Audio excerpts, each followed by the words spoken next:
Target 12 uncovers a possible dispatch danger. It's a story we've been tracking for months, a new policy that could cause a serious delay in a situation where every second matters. 911 dispatchers in Providence are now asked to screen calls and decide if an ambulance is needed. In the past, they were sent automatically, and tonight, a local family affected by the policy speaks out. Eyewitness News reporter Steve Nielsen has this Target 12 investigation. It's been just 5 months since Providence changed its dispatch policy for ambulances, and already we've uncovered cases where minutes ticked away as someone fought for his or her life. 72-year-old Maria Santo needed help. Her husband tells us he called 911 saying Maria had chest pains, worried his wife was having a heart attack. Eyewitness News obtained this service report for the incident. At 7:06 a.m., the family calls for help. Based on the conversation, the dispatcher sends a fire engine with EMTs, but no ambulance. 7:07, the fire truck arrives.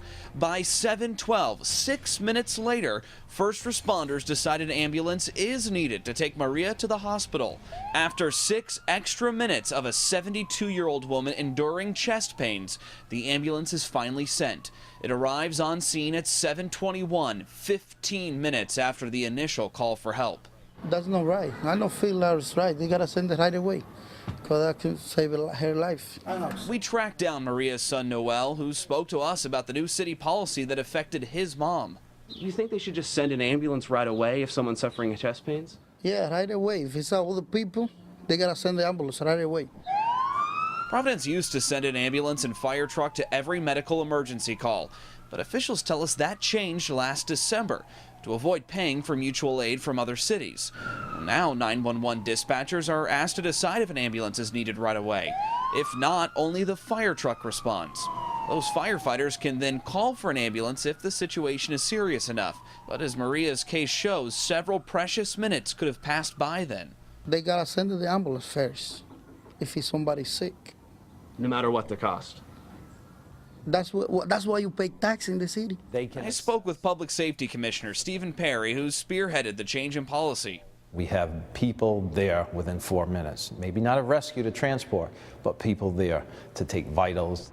Perry says it's a process and says there's already been changes made to the policy because of cases like Maria's and others. He also stresses the importance callers play in an emergency. It's their responsibility to tell us what their conditions are. So if they have a severe chest pain, we need to know that. He even tells us the new system could be safer than before because ambulances will be sent to fewer non-emergencies. This is safer than what we're doing because our 6 rescues were pretty much tied up constantly because the motto was if you call, we'll haul. Noel's mom turned out to be just fine, and he's grateful.